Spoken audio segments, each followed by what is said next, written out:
What's up? Hello, YouTube, everyone, the world. So, today, I figured since I talked about Xbox yesterday and talked about a bunch of things, since I talked about them, I want to write down everything that I have for Game Pass and tell you guys everything that, all the ups and downs, my experiences, everything to do with Game Pass so far. So, let's get into it. So, I'll start with all the positives and we'll go from there because there's a lot more criticisms that I have. I always have more criticisms. There's more criticisms and negatives, I think, of Game Pass ultimately. And I'm not looking at this as somebody that just has all the money in the world to throw away. This is how is Game Pass essentially when you replace it with video games. So for now, the positives are there are a lot of different titles. I was thinking that there was going to be not as much variety, and there really is constantly. They are the games that are mostly leaving every other month and every month and stuff aren't usually AAA titles. I don't think I've seen anything that's added that's like gone the next month or two. Everything that was on there when I first started, like big AAA titles. I started the first month that Flight Simulator was on there. Everything's still on there. All the Halos, Gears of War, um, Ori games, Crackdown 3's on there. You know, that Power Rangers fighting game. There's a bunch of things that are on there. There's a lot more on there than I thought was going to be on there. And overall, it is inexpensive for now. $10 a month for all of that isn't bad. It's not bad. $15 a month is where you start losing me for Game Pass, though. And here we're going to go into all the other criticisms and I guess red flags that I see from Game Pass long term. So why do I see Game Pass as a problem? What do I see as a problem? So I'm just going to go through everything and then we'll talk about all of them specifically. Some of these things, like on the bottom that I wrote here, are the settings in the game chat, constant issues, and the account management. If you're not a fan of Microsoft, uh, this is just, logging in and out of Xbox Live, dealing with Xbox Companion, and everything that's on here. It's not easy. It's really not. It's a pain in the ass. The settings are constantly reversed with just the simple plugin of a new audio device, and it just screws up everything. All your settings just get reverted. And I've tried things. It's just whatever pain in the ass is that you're gonna have with it, you're gonna have with it, and it's nothing different. I don't know how long the Xbox app has been on here. It's essentially the same. Like if whatever problems have been there, so this is kind of separate from Game Pass, but whatever problems were there, I've just continued all the things, and I apologize for not looking at you guys. I'm constantly looking at my notes. I don't want my notes here because then that makes me not be able to see a bunch of other things that are going on. So, there's a couple little things that I don't think Game Pass is great for. And there's a couple little things I'd like just tweaks and changes. The first one is if there's a third-party game that's going on there, like Yakuza 0, I wish it would just have whatever version is tied to it. I understand why it's the Xbox version of it, but God, does it suck because I only use PlayStation controllers or my keyboard. It screws me up completely. I wish it would just you'd have the option for third-party games. I get it for something like Ori. I don't know.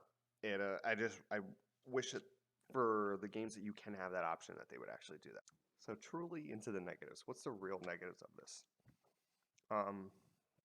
There's two big things, really, and you can add some things. You can take away little pieces from what I'm going to say here. But the first thing is that whatever version is added is not the final version of the game.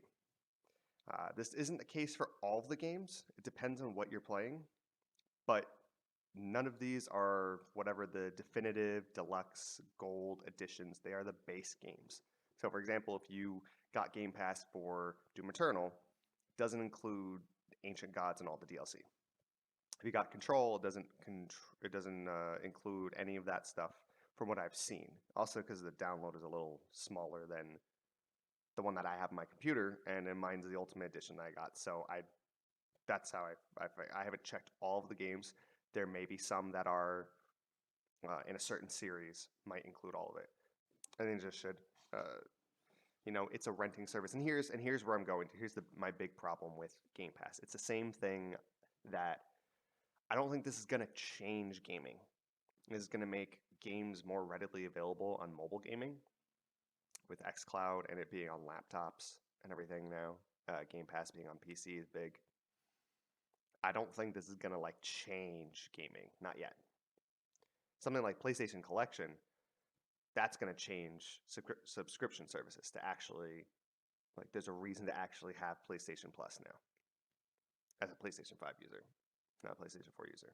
PlayStation 4 user, there still is a reason to have it, but you're limited. So the renting problem. This has the same problem as Netflix. And I'm sorry if you don't like to hear it. Game Pass is Netflix. And all of the things that Netflix sucks on, this sucks on. Things be taken on whenever you don't want to, too bad. Now, the only caveat, the only difference is that you can't go on Netflix and like The Office is there and then just go purchase it at a discount. And then you just own it. You can do that with Game Pass. So if anybody was wondering, Game Pass members have I believe it's 10% off. In some cases, it's 20 or 30, depending on the type of the title. Like I believe Ori and the Will of the Wisp right now is close to like 25% off. It's like $23, something like that, $22.50, something like that. Sea of Thieves is like 10% off. A couple other ones were money off. So there is that benefit of buying games. And if this didn't have that, then there would be no difference between Game Pass and Netflix. This is the thing that defines Game Pass not being Netflix. The big caveat here is if you like to own your games, if you like to just play whatever you want whenever you want, Steam is still the best option if you're on PC. If you're on Xbox, you don't really have a choice. If you're on Xbox, Game Pass is a good choice. I don't see any way where having an Xbox, you wouldn't have Game Pass. Unless you have like a Series S and you don't have money for an external storage drive, which if you got it for Game Pass, you have it. There's no reason. It's made for Xbox. If you're on PC, things like CD keys and Steam discounts and free games through Epic are all there. Free and cheap games are already, there's a market for it on PC. For Game Pass, it adds all those Xbox games. It's great that I can just download it. It's honestly great that I can just get Game Pass for a month or two if I want to just play through all of Gears or all of Halo. I haven't played Halo Wars in a long time. I never beat it more than a couple of levels. Halo Wars 2, would love to go and play those. I can't wait. That's when I'll have Game Pass constantly. Right now, it's on and off. Just because I don't like renting my games. And what I'm doing is I'm using Game Pass to play the games that I really like and would really want to have and see which games are just cool to try. And then I'm seeing which ones I really like and I'm buying them. I have Ori and the Blind Forest. I'm going to get Will of the Wisp. I didn't like Yakuza 0 on the Game Pass, like being stuck on the Xbox version, so I just got it on Steam. Doom Eternal I have on PlayStation, but I will eventually get it on Steam. I'm just playing like through it here and there, or I might just buy it through Xbox. Who knows? So it's great for those games. It's great to get you into games and to be able to try them. But as like a consistent to have this like replace you buying games, it doesn't. You still gotta buy games, and if you don't want to buy games, and if you're just getting Game Pass thinking like that's gonna be it, like you're in for a rude awakening. It's really not. It's not that simple. The best solution is having Game Pass for a month. When new games come out, you try what you can. You get whatever discounts you can. If you can't find them better anywhere else, and then that's it. Yeah, it's a good service. It's not perfect.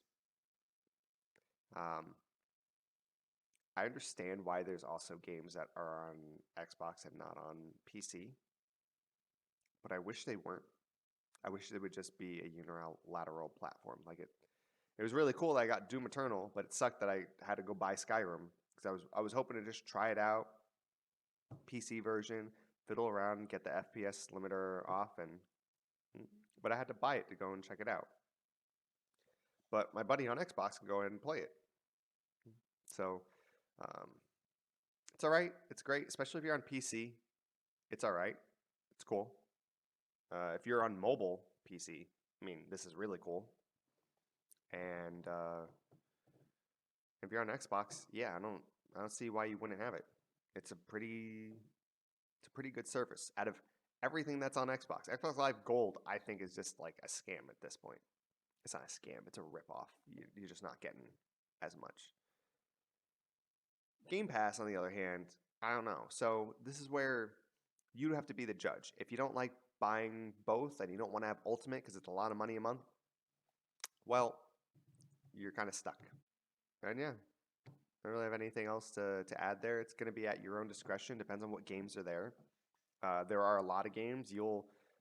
Game Pass will also, if you're somebody that like buys games and is like, I have to play it for a couple of hours to know if I'm really gonna like it, which is why I don't buy games too much anymore, and I mostly buy pre-owned games. Someone like me, Game Pass is great. Just open something up, be like, first hour is all right. Let me see where it's going, and then something like hour 2 or 3 or 5 just clicks, and it's like, oh my god, this is fucking great. So it was like with Yakuza for me, although it was like it only took like 45 minutes for that. Ori, like 15 minutes in, I could tell that I was loving it, but it was really like 4 or 5 hours in that I was like, oh my god, this is amazing. So yeah, Game Pass is good. It's not perfect. It's not great for anyone that's not on Xbox, but it's good. It's a good start. I'm actually curious to see what PlayStation's gonna have as a counter to this, because PlayStation Now is not a counter to this, and the PlayStation Plus collection, in my opinion, is kind of better because it's only tied to PlayStation Plus. It's not tied to PlayStation Now. So yeah, so that's it. Leave your comments down below what you guys think of Game Pass. Anybody who's had it, what's your favorite games, or what's something that you've got on there that you were not thinking you were gonna like and ended up loving, or something you thought you might like and you really didn't. Anything else? Yeah, like, comment, subscribe, whatever. This is supposed to be community. You guys aren't my servants or my people, so do what you want. Dislike the video if you want. It doesn't, just contribute and be nice to everyone. And have a nice day, guys.